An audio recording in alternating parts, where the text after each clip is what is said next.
Hello guys, मैं हूं शिवम भार्गव। आप देख रहे हैं YouTube channel follow on guide. दोस्तों, आज हम लोग क्लास 11 का हिस्ट्री का चैप्टर नंबर 2 स्टार्ट करने आ रहे हैं। पहले चैप्टर को आपने बहुत ज़्यादा प्यार दिया, बहुत अच्छा लगा। अगर आपने नहीं देखा है तो लिंक आपको डिस्क्रिप्शन में मिल जाएगा, वहाँ से जाकर के देख सकते हो। चैप्टर 2 जो है बहुत ज़्यादा मस्त चैप्टर, और बोल सकते हैं हम लोग जिस स्टाइल में रह रहे हैं, ज़्यादातर जो लोग शहर में रह रहे हैं, शहरी जीवन नाम से ही पता चलता है बहुत ज़्यादा एक्साइटमेंट वाला चैप्टर है।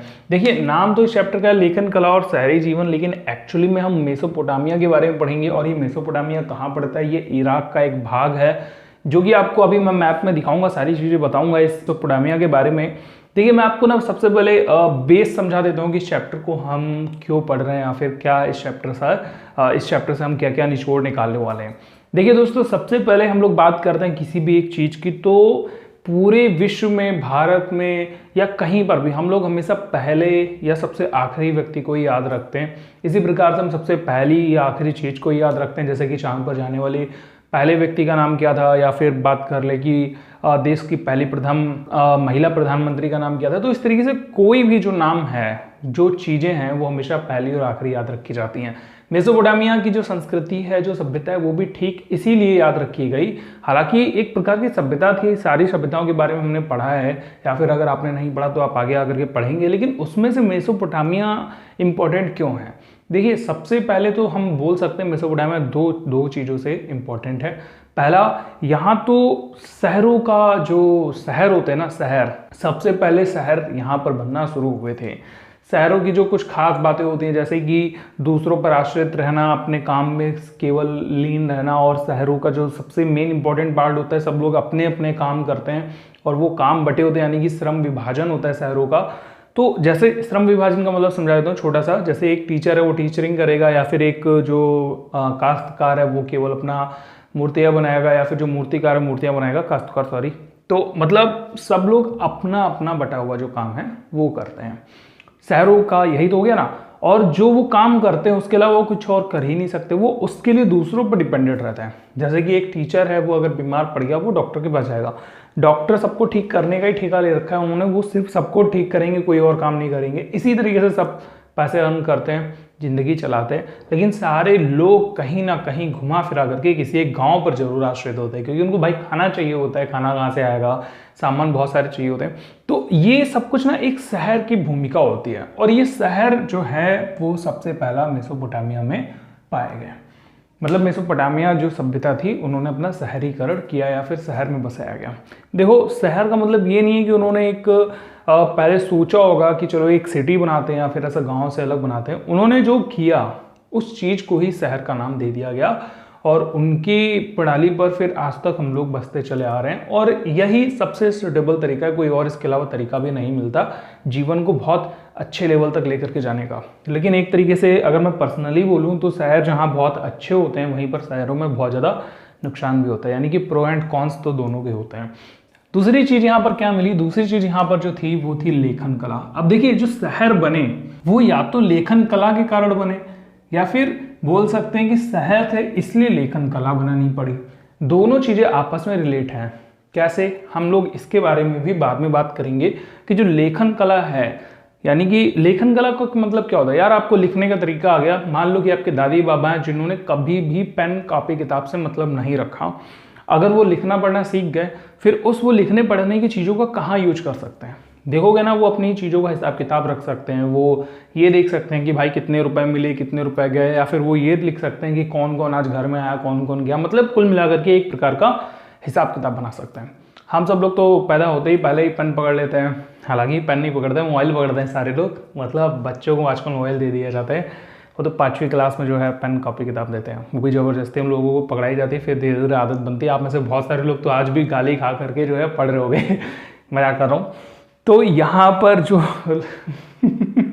जो लेखन कला की जो प्रणाली है वो शुरुआत हुई। लिखने के जो तरीके थे वो बहुत साधारण से थे। पट्टियों पर लिखा जाता था, सरकंडे से, डंडी से, बांस की चीज़ों से, और मिट्टी को गीला करके लिख देते थे, फिर वो सूख जाती थी, पट्टियाँ बन जाती थी। ये सारी चीज़ें इस मेसोपोटामिया में हुई, इसलिए मेसोपोटामिया हमारे लिए खास है। चलिए हम लोग मेसोपोटामिया का चैप्टर स्टार्ट करते हैं, समझते हैं मेसोपोटामिया की जो स्रोत हैं, जो सोर्सेज है, वो हमको कहाँ से मिले या उसमें क्या क्या मिला, सब कुछ धीरे धीरे समझाना शुरू करता हूँ। अच्छा, अब बात करेंगे मेसोपोटामिया जो कुछ भी है, जो शहर है वो कितने समय पुराना है।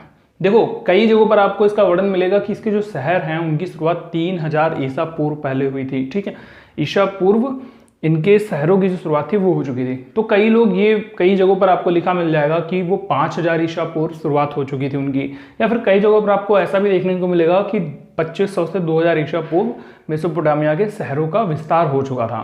अब यहाँ पर ये शुरुआत कहीं भी नहीं दी हुई है कि इसी टाइम पीरियड से इनका शहर बसा, लेकिन ये जरूर पता है कि इस टाइम तक में इनके जो शहर हैं वो भली भांति चलने लगे थे, बस चुके थे। तो देखो सिंपल सी बात है यार कि अभी हम लोगों को ये तो पता नहीं है कि हमारा जो शहर है वो कहाँ पहली बार कब बसा था, लेकिन अभी प्रेजेंट टाइम पर हमको ये जरूर पता है कि हमारे शहर में क्या क्या हो रहे हैं, राइट। यही सारी चीज़ें डिफरेंट टाइम दिखाती हैं, सो दैट हम मेसोपोटामिया की कोई टाइम सीमा जो है तय करना चाहें तो वो ढंग की नहीं बनेंगी। कई जगहों पर आपको मिलेगी देखने को, लेकिन जहाँ जहाँ पर टाइम पीरियड आपको देखने को मिलने वाला होगा, जहाँ जहाँ पर टाइम पीरियड आपको पता चलना चाहिए, वो सारी बातें आपको मैं क्लियर करता जाऊँगा। तो सबसे पहले हम देखते हैं कि हमें मेसोपोटामिया की जो भी जानकारी है वो कहाँ से मिली। मेसोपोटामिया की जानकारी देखो, उसमें सबसे खास थी इमारतें। इमारतें ही शहरीकरण होती हैं, इमारतों को ही देख करके हम बोल सकते हैं शहर है। तो यहाँ पर इमारतें मिली, मूर्तियाँ मिली, कब्रें थी, आभूषण और औजार थे, मुद्राएं थी। इनके यहाँ पर मुद्राएं भी चलती थी। अपने यहाँ तो वस्तु विनिमय चलता रहा बहुत समय तक। इनके जो इराक का जो पूरा वो था सिस्टम मेसोपोटामिया का, जितना भी वहाँ की लोक सभ्यता थी, मुद्राएं चलाते थे। क्या बात है। फिर मिट्टी की पट्टिकाएँ, वही अभी जिनको बारे में बात की ना, एक गीला सा मिट्टी का पट्टक बनाया ना और उसमें पेन से सरकंडे से ऐसे लिख दिया, और वो जब सूख गया तो भाई उनका एक मस्त वाला दस्तावेज हो गया। बाद में इस पर डिटेल से बात करेंगे। इंट्रोडक्शन के रूप में आप ये वीडियो देख रहे हो भी, लिखित दस्तावेज जो हैं, इनको लिखित दस्तावेज भी इनके यहाँ पर मिले। वही जो पट्टिकाएँ थी उन्हीं पर लिखा जाता था, वही लिखित दस्तावेजों में आता था। अब दोस्तों हम लोग बात करते हैं मेसोपोटामिया शब्द का मतलब क्या होता है। बेसिक चीज़ें आज हम लोग समझते हैं, फिर काम की भी चीज़ें समझेंगे, शुरुआत का भी समझ रहे हैं। मेसोपोटामिया दो शब्दों से मिलकर बना है, पहला मेसो, दूसरा पोटामिया। आप इंग्लिश में भी देखोगे तो आपको दोनों शब्द बिल्कुल डिफरेंट दिखाई देंगे। मेसो का मतलब होता है मेसोस, मेसोस शब्द से मेसो बना दिया गया। मेसोस का मतलब होता है मध्य। पोटामिया का मतलब होता है नदियों से मिलकर, यानी पोटामस शब्द के शब्द से पोटामिया लिया गया है और नदियों से मिलकर। देखो दो नदियां हैं बहुत ज़्यादा खास। पहली नदी है दजला और दूसरी नदी है फरात। दजला और फरात नदियों के कारण रेगिस्तान जैसे शहर में, रेगिस्तान जैसी जगह पे ये शहर बसा, सिर्फ इन दो नदियों के कारण। इसलिए हम बोल सकते हैं कि यही दो नदियां थी जिन्होंने इस पूरे नगर को, इस पूरी सभ्यता को बसाने का सबसे मेन इंपॉर्टेंट काम किया। पूरा भौगोलिक सिस्टम हम लोग बाद में समझेंगे, आपको बेसिक चीजें अभी बता रहा हूं। दो नदियां निकली हैं, कौन कौन सी, दजला और फरात। मान लेते हैं देखो मैप तो मैं इतना अच्छा ड्रॉ नहीं कर पाता, ड्राइंग मेरी बहुत बेकार रही है, पहले अच्छी थी फिर बेकार हो गई, इसलिए मैं आपको समझाने के लिए बता रहा हूँ। ये दजला नदी मान लो, ये फरात नदी मान लो, कुछ भी मान लो, इस तरीके से इस नदी के दो भाग हो जाएंगे। कौन कौन से, एक ऊपर का और दूसरा नीचे का। ऊपर का जो भाग था नदी का, ऊपर मतलब हम लोग क्या कहना क्या कोशिश कर रहे हैं, ऊपर का मतलब उत्तर दिशा, नदी का जो उत्तरी भाग था, ठीक है। कुल मिलाकर के जो पूरी मेसोपोटामिया की सिस्टम, इसको मैप में भी हम लोग बाद में देखेंगे, अभी आप यहीं पे समझ लो। नदी का जो उत्तरी भाग था इसको अलग नाम दिया गया, जिसको कहा गया अशीरिया, ये रहा, ठीक है। और जो दक्षिणी भाग था इसको नाम दिया गया सुमेर, कहीं कहीं पर अक्कड़। बाद में इस पूरी जगह का नाम बदल दिया गया बेबीलोनिया में।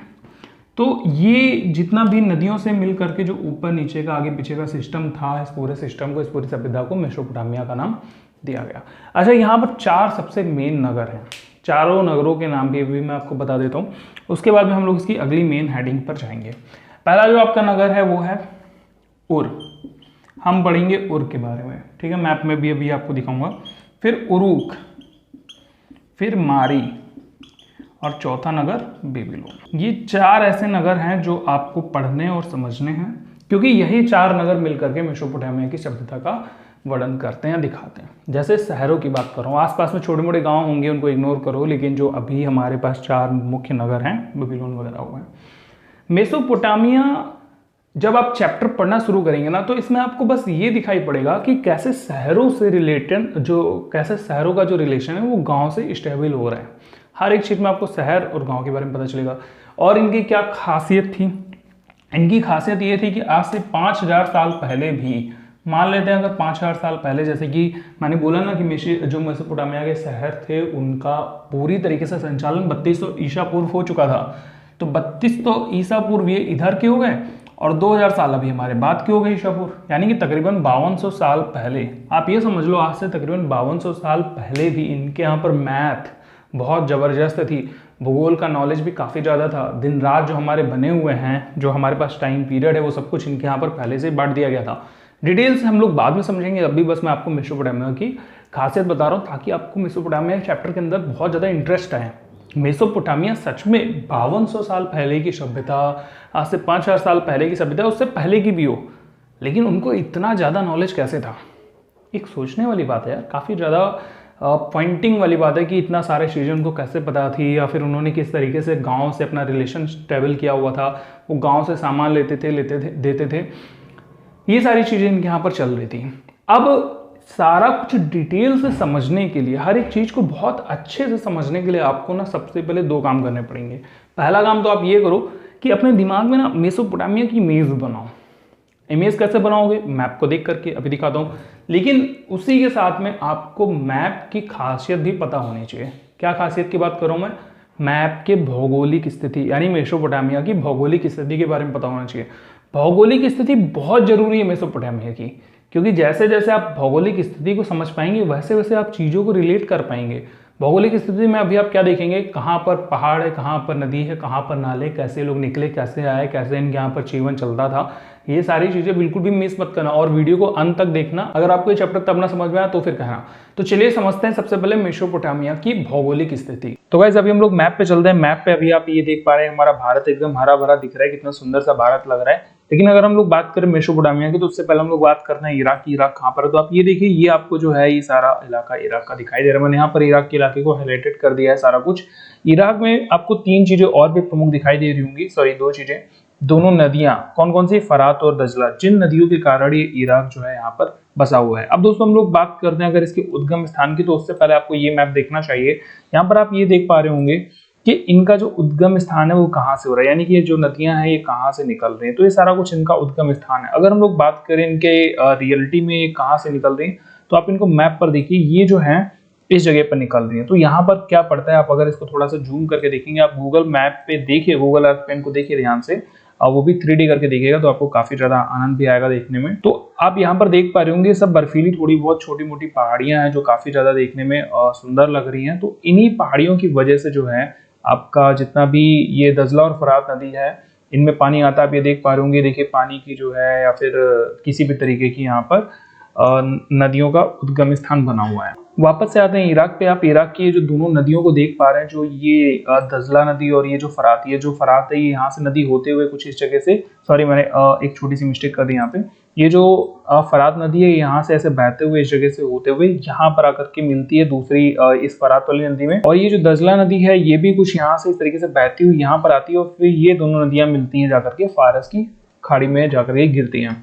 तो इस नदी के कारण ही पूरे इराक का जो मामला है, यानी कि जो पूरा सिस्टम है वो चल रहा है प्रेजेंट टाइम पर भी। अब दोस्तों हम लोग बात करते हैं इसके चारों दिशाओं के बारे में। देखिए ऊपर की साइड में आपको पता है उत्तर दिशा होती है और नीचे की साइड में दक्षिण दिशा, इधर के साइड में पूरब दिशा और इधर की साइड में पश्चिम दिशा। तो अगर हम लोग बात करें पश्चिम उत्तर की, यानी कि पूर्व उत्तर की, यानी कि इस दिशा की अगर हम लोग बात करें तो यहाँ पर आपको सबसे पहले देखने को मिलेंगे बहुत ही अच्छे ऊंचे भरे हरे घास के मैदान। आप इनको थोड़ा सा जूम करके अगर देखेंगे तो ये देखिए घास के अच्छे प्यारे प्यारे से मैदान देखने को मिलेंगे, जो कि बहुत ही ज्यादा डिटेल वाइज, मतलब अगर हम देखें तो जो कि आहिस्ता आहिस्ता वृक्षांदित यानी कि पर्वत श्रृंखला के रूप में फैलते चले गए हैं। साथ ही में दोस्तों यहाँ पर स्वच्छ झरने और जंगली फल फूल यानी कि पेड़ जंगल छोटे मोटे ये भी देखने को मिल जाते हैं। तो ये सारी चीजें इराक के पश्चिम और पूर्वोत्तर में पड़ती हैं। इसके बाद में दोस्तों अगर हम लोग बात करें उत्तर की, तो उत्तर की जो दिशा है यहाँ पर यानी कि ये इलाका, तो इस वाले इलाके में आपको जो है बहुत सारे घास के मैदान देखने को मिलेंगे। खास करके जो है स्टेपी घास के मैदान यहाँ पर जो है काफी ज्यादा मात्रा में है।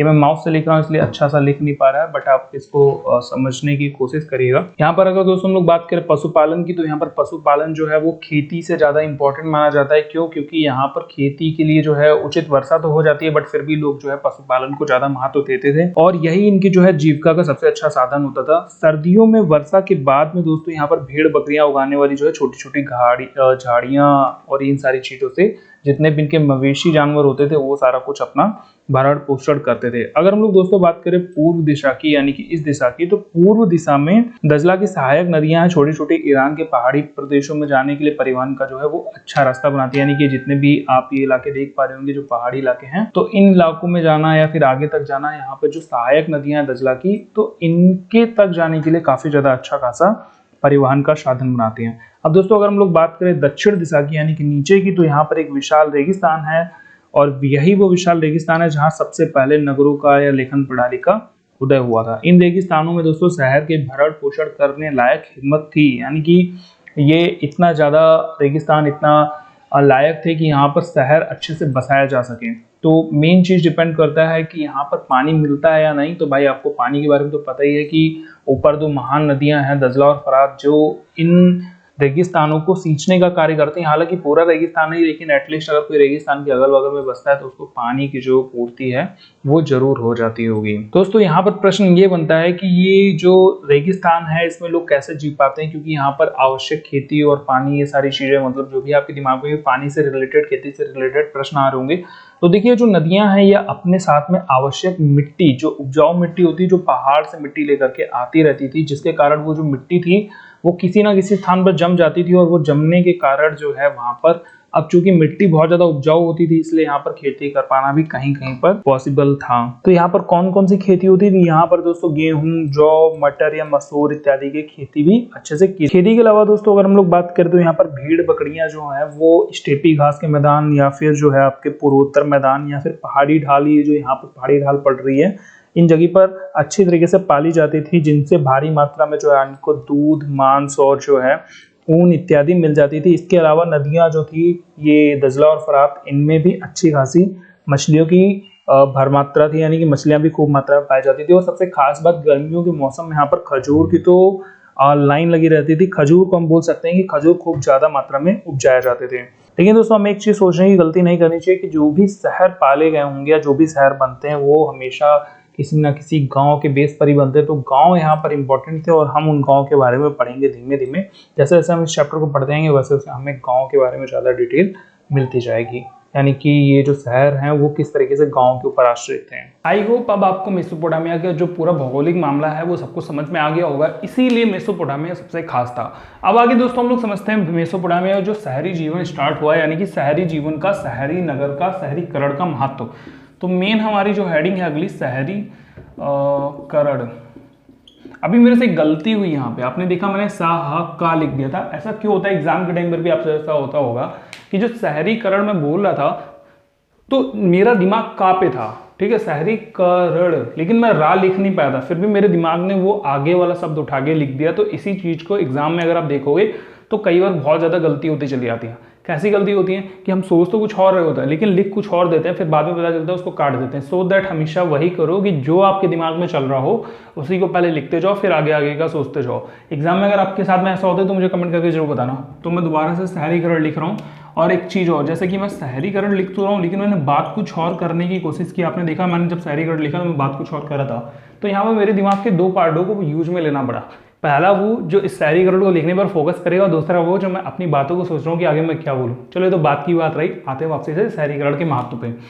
शहरीकरण का महत्व, तो चलिए दोस्तों समझते हैं शहरीकरण का महत्व। देखिए शहर कब बनने लगते हैं? जब किसी भी नगर में उत्पादन के अलावा, उत्पादन, देखो फिर से गलती हो रही है, उत्पादन, ठीक है, उत्पादन के अलावा कोई और दूसरी भी आर्थिक गतिविधियां होने लगती हैं, चाहे वो पैसे कमाने की गतिविधि हो, चाहे तो वो कोई और काम काज करने की गतिविधि हो। देखो शहर में जितने भी काम होते हैं मेन रूप से सारे डिपेंड करते हैं पैसे के ऊपर।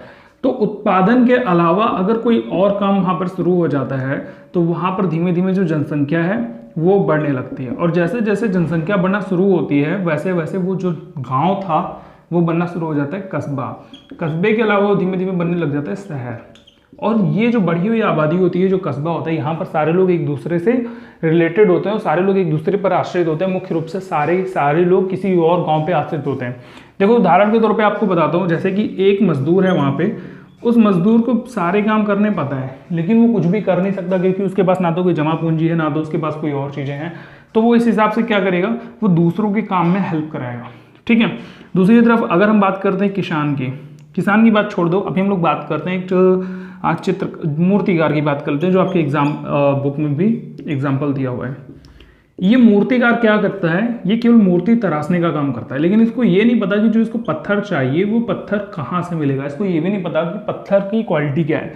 इसका बस एक ही काम है कि वो हथौड़ी छेनी ले करके इस जो मूर्ति है इसको अच्छे से तराशने का काम शुरू करे, क्योंकि उसको सिर्फ उसी से मतलब होता है। अब जो पत्थर लाने का काम करेगा वो पत्थर अपना लाएगा और बेचेगा। वो इनके जैसे जितने भी यहाँ पे मूर्तिकार हैं सबको पत्थर ला करके बेचने का कार्य करेगा। अच्छा, मूर्तिकार पत्थर से मूर्ति तो बना देगा, लेकिन इसको उसको बेचना भी नहीं पता होगा। यानी कि वो पत्थर किससे खरीद रहा है, बस उसको उतना ही मतलब है, पत्थर खरीदा, उसको तराशा, लेकिन अब उसको बेच नहीं पा रहा है बनी बनाई मूर्ति को, तो उसको बिक्री करने के लिए एक सेल्समैन की आवश्यकता होगी। तो यहाँ पर मूर्तिकार मुख्य रूप से सिर्फ एक ही काम पर डिपेंडेड है। ठीक है। ऐसे ही अगर हम बात करें सोनार की, तो सोनार का मेन काम है केवल और केवल सोने को तराशना, सोने को आभूषण बनाने में परिवर्तित करना। ठीक है। अब सोनार कई सारे ऐसे होते हैं जो बेचने का काम सीख जाते हैं, लेकिन मुख्य रूप से सोनार का काम तो वही होता है।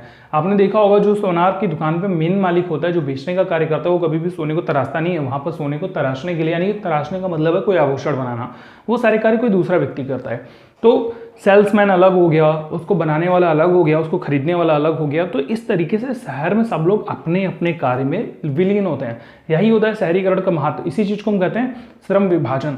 लेकिन कहीं ना कहीं ये सारे लोग किसी गांव पर भी रिलेटेड होते हैं, क्योंकि इन सबको खाना चाहिए होता है, कुछ खाद्यान्न चाहिए होता है, कुछ अपनी जिंदगी चलाने के लिए।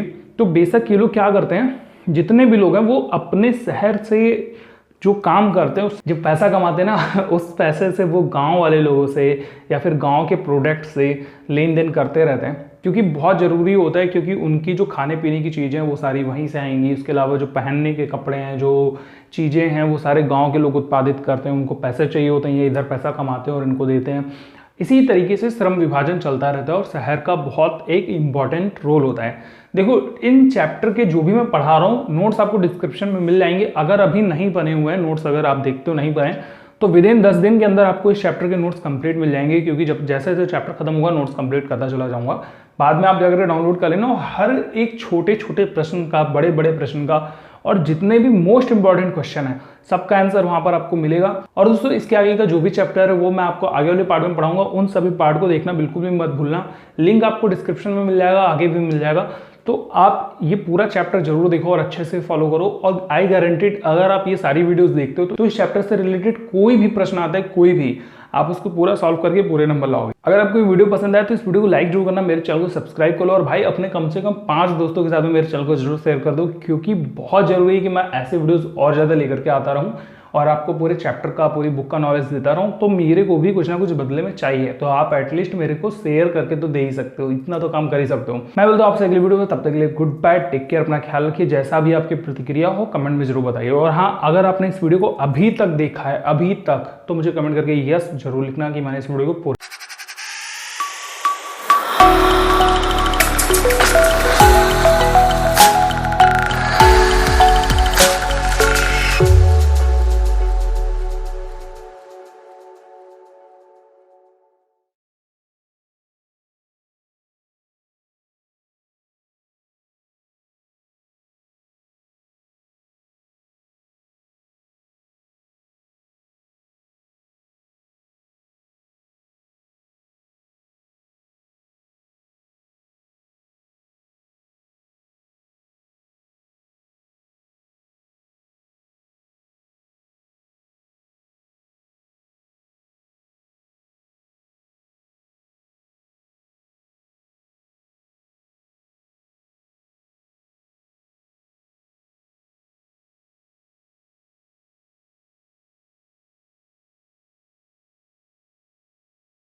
हेलो।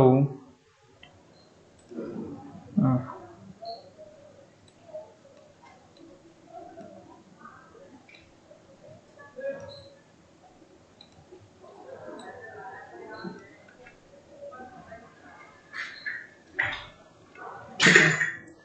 मैं बोलना शुरू करता हूँ, 2 मिनट रुक जाओ। हाँ, क्या करने जा रही हो? नहाने? तो गाइज मैप पर चलते हैं। अभी हम लोग हैं अपने भारत में। प्यारा सा भारत हमको दिख रहा है, बिल्कुल हरा भरा। आप ऊपर से जो है दूसरे देशों को देख सकते हैं, रूस, चाइना, भारत, अमेरिका, मतलब। तो गाइज अभी हम लोग मैप पे चलते हैं। मैप पे अभी आप ये देख पा रहे हैं, हमारा भारत एकदम हरा भरा दिख रहा है, कितना सुंदर सा भारत लग रहा है। लेकिन अगर हम लोग बात करें मेसोपोटामिया की, तो उससे पहले हम लोग बात करते हैं इराक की। इराक कहाँ पर है? तो आप ये देखिए, ये आपको जो है ये सारा इलाका इराक का दिखाई दे रहा है। मैंने यहाँ पर इराक के इलाके को हाईलाइटेड कर दिया है सारा कुछ। इराक में आपको 3 चीजें और भी प्रमुख दिखाई दे रही होंगी, सॉरी 2 चीजें। दोनों नदियां कौन कौन सी? फरात और दजला, जिन नदियों के कारण ये इराक जो है यहाँ पर बसा हुआ है। अब दोस्तों हम लोग बात करते हैं अगर इसके उद्गम स्थान की, तो उससे पहले आपको ये मैप देखना चाहिए।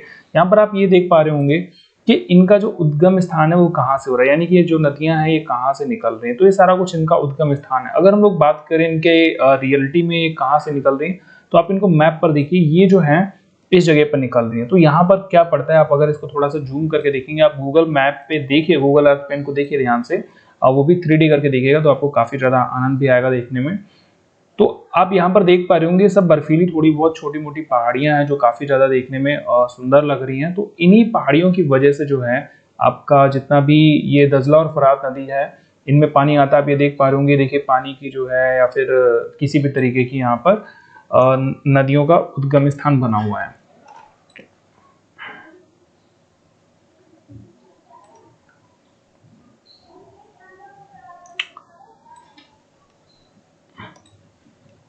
वापस से चलते हैं इराक पे। इराक हमारा ये यहाँ पे आ गया।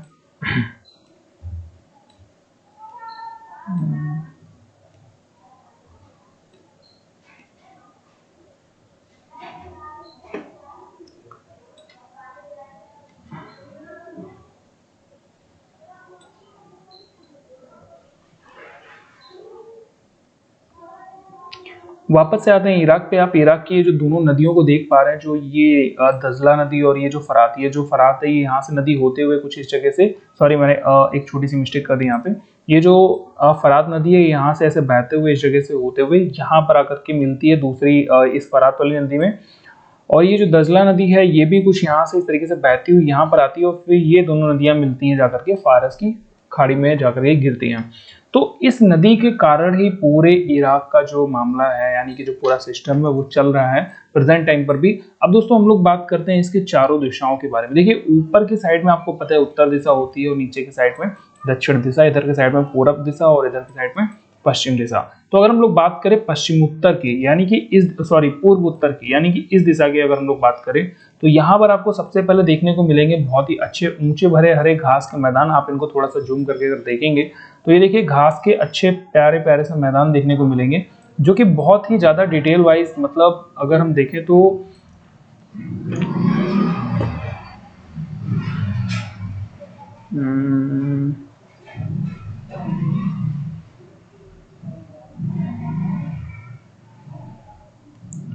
जो कि आहिस्ता आहिस्ता वृक्षांदित यानी कि पर्वत श्रृंखला के रूप में फैलते चले गए हैं। साथ ही में दोस्तों यहाँ पर स्वच्छ झरने और जंगली फल फूल यानी कि पेड़ जंगल छोटे मोटे ये भी देखने को मिल जाते हैं। तो ये सारी चीजें इराक के पश्चिम और पूर्वोत्तर में पड़ती हैं। इसके बाद में दोस्तों अगर हम लोग बात करें उत्तर की, तो उत्तर की जो दिशा है यहाँ पर यानी कि ये इलाका, तो इस वाले इलाके में आपको जो है बहुत सारे घास के मैदान देखने को मिलेंगे। खास करके जो है स्टेपी घास के मैदान यहाँ पर जो है काफी ज्यादा मात्रा में है। ये मैं माउस से लिख रहा हूँ इसलिए अच्छा सा लिख नहीं पा रहा है, बट आप इसको समझने की कोशिश करिएगा। घास के मैदान होगा।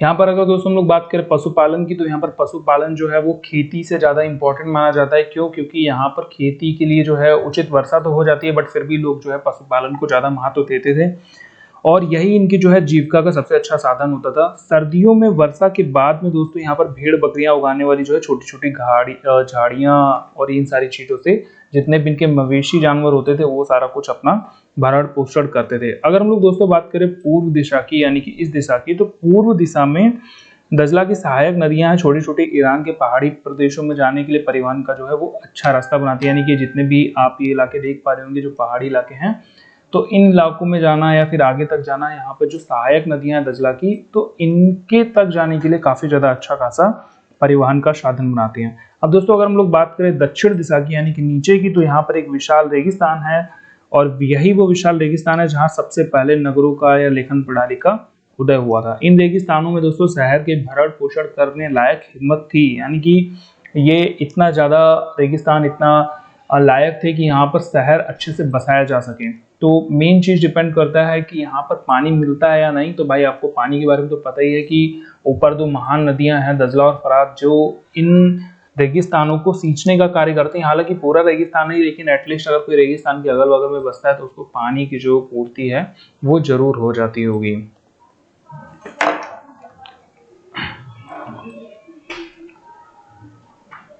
दोस्तों यहाँ पर प्रश्न ये बनता है कि ये जो रेगिस्तान है इसमें लोग कैसे जी पाते हैं, क्योंकि यहाँ पर आवश्यक खेती और पानी ये सारी चीजें, मतलब जो भी आपके दिमाग में पानी से रिलेटेड, खेती से रिलेटेड प्रश्न आ रहे होंगे।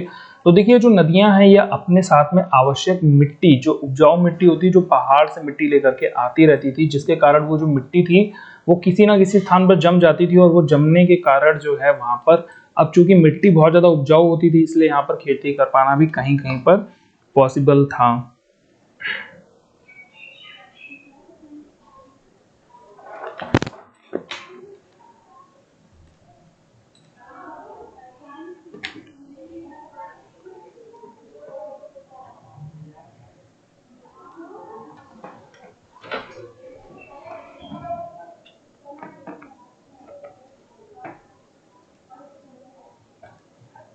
तो यहाँ पर कौन कौन सी खेती होती थी, यहाँ पर दोस्तों गेहूं, जौ, मटर या मसूर इत्यादि की खेती भी अच्छे से की जाती थी। अगर आप रोमन साम्राज्य की सहित पुरानी व्यवस्थाओं को देखेंगे तो वहां पर दक्षिण मेसोपोटामिया की कृषि सर्वाधिक उपज देने वाली हुआ करती थी। इसका मतलब ये जो दक्षिण मेसोपोटामिया की जितनी भी ये खेती है ये सारी काफी ज्यादा उपज देने लायक क्षमता रखती थी।